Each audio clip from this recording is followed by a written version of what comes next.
Dan alhamdulillah cair lagi nih ya dari aplikasi pinjol tanpa BI checking 2026 ataupun pinjol bodas cair 2026 yang terbaru. Buat kalian yang ingin mencairkan pinjaman dari aplikasi pinjol ilegal seperti gue ini, ikuti aja step by step yang gue berikan. Jangan kalian nonton video ini cuma nyari nama aplikasinya saja, dan sudah dapat nama aplikasinya kalian coba sendiri tanpa mengikuti step by step dari gue. Ujung-ujungnya pinjaman kalian ditolak, nyalahin channel ini. Jadi kalian bisa ikuti step by step yang gue berikan. Mudah-mudahan pinjaman kalian di ACC seperti ini. Tanpa biaya layanan, data busuk masih bisa cair. Ini adalah pinjol tanpa BI checking 2026, pinjol mudah cair 2026, dan pinjol data busuk masih bisa cair.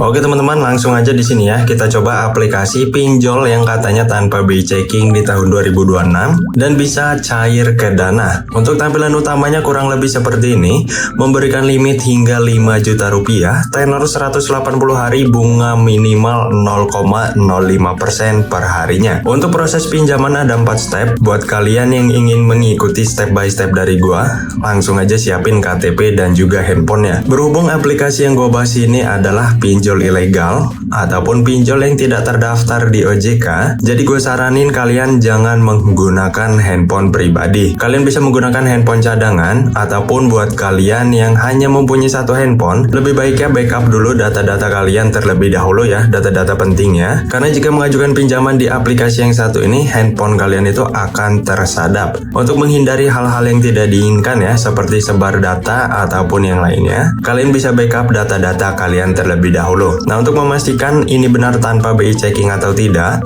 karena kebetulan banget kredit skor gue jelek ya, gue masuk dalam kategori call 5. Nah, kalau masih bisa di ACC, kalian bisa ulangi video ini dan ikuti step by stepnya. Oke, di sini kita langsung aja ajukan pinjaman. Nah, di sini langsung diarahkan untuk step yang pertama ya, bagian pengisian identifikasi wajah dan juga foto KTP bagian depan. Gue udah sering kali mengingatkan, kalian harus memfoto bagian ini harus jelas hasilnya. Untuk KTP bagian depan ini harus terbaca mulai dari nomor KTP, nama kalian, tanggal lahir, dan alamatnya. Jadi jangan asal-asalan foto aja ya. Buat kalian yang masih kurang yakin dengan hasil fotonya, misal ini udah jelas apa belum, kalian ulangi aja pokoknya sampai hasilnya benar-benar jelas.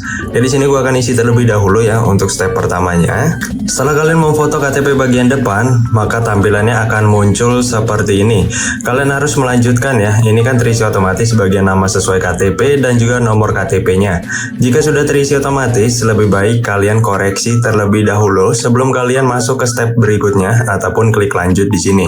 Karena jika kalian sudah masuk step berikutnya, kalian tidak bisa mengulang ataupun kembali ke step yang sebelumnya. Soalnya kalau kalian sampai salah angka ataupun salah huruf, pinjaman kalian tidak akan di ACC. Nah, untuk bagian bawahnya ini isi aja sesuai dengan KTP kalian ataupun data diri kalian. Pendidikan di sini gue SMA, status pernikahan. Nah, di sini gue pilih belum menikah.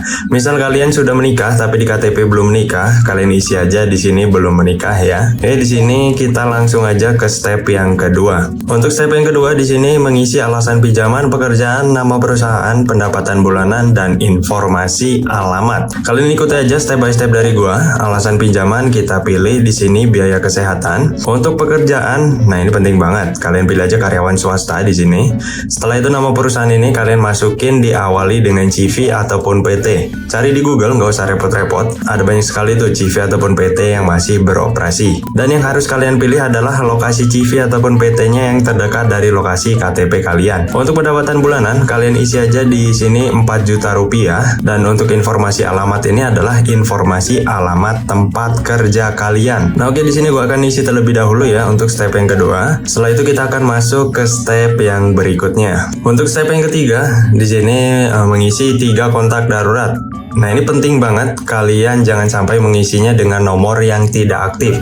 Karena nomor kontak darurat ini wajib banget aktif ya, baik secara nomor seluler ataupun nomor WhatsApp. Dengan syarat sebelum kalian mencantumkannya di sini untuk kontak daruratnya, kalian usahain untuk melakukan log panggilan terlebih dahulu. Jadi usahain ada histori log panggilan di handphone kalian yang ingin kalian gunakan untuk mengajukan pinjaman online dari aplikasi pinjol ilegal. Kenapa kayak gitu? Supaya aplikasi aplikasinya mendeteksi bahwa kalian memang punya hubungan dengan nomor kontak darurat yang kalian cantumkan di sini. Nah, di sini gua akan isi terlebih dahulu ya untuk ketiga kontak daruratnya. Step terakhir di sini bagian pengisian rekening bank ya. Untuk pinjol ilegal pasti step by stepnya sama aja, hanya 4 step dan pinjaman kalian bisa diproses. Dan untuk pengisian rekening ini, nama pemilik rekening tidak bisa diubah-ubah. Jadi tidak bisa melakukan pencairan ke rekening orang lain ataupun orang tua kalian sendiri. Untuk pilihan banknya kita bisa lihat di sini cukup lengkap lah ya. Dan buat kalian yang tidak mempunyai akun rekening, di sini gue juga mau mencairkannya ke Dana. Kita pilih aja Bank Permata. Setelah itu seperti biasa masukin kodenya yaitu 8528. Ini adalah kode pencairan ke Dana. Tapi harus Bank Permata ya, nggak boleh bank yang lain ya. Kalau bank yang lainnya itu kodenya beda lagi. Nah untuk Bank Permata kodenya 8528 dilanjutkan dengan nomor Dana kalian. Nah untuk bagian bawah sama aja ya karena ini konfirmasi nomor rekening saja. Oke, di sini gua akan isi terlebih dahulu untuk rekening bank ya. Setelah itu kita akan melihat tampilan yang berikutnya. Nah oke teman-teman, di sini sepertinya gue mendapatkan limitnya Rp1.400.000 ya, nggak bisa digeser juga. Dan untuk memastikan pinjaman ini akan cair atau enggak, kita langsung aja ajukan pinjaman. Pinjaman telah diajukan. Oke, kita konfirmasi di sini dan kita lihat pesanan kita masih belum dicairkan ya, jam 8.32. Nah kalau pinjaman ini dicairkan, kalian bisa ikuti step by step yang gue berikan. Mudah-mudahan pinjaman kalian akan dicairkan juga. Nah di sini kita tinggal nunggu beberapa menit aja.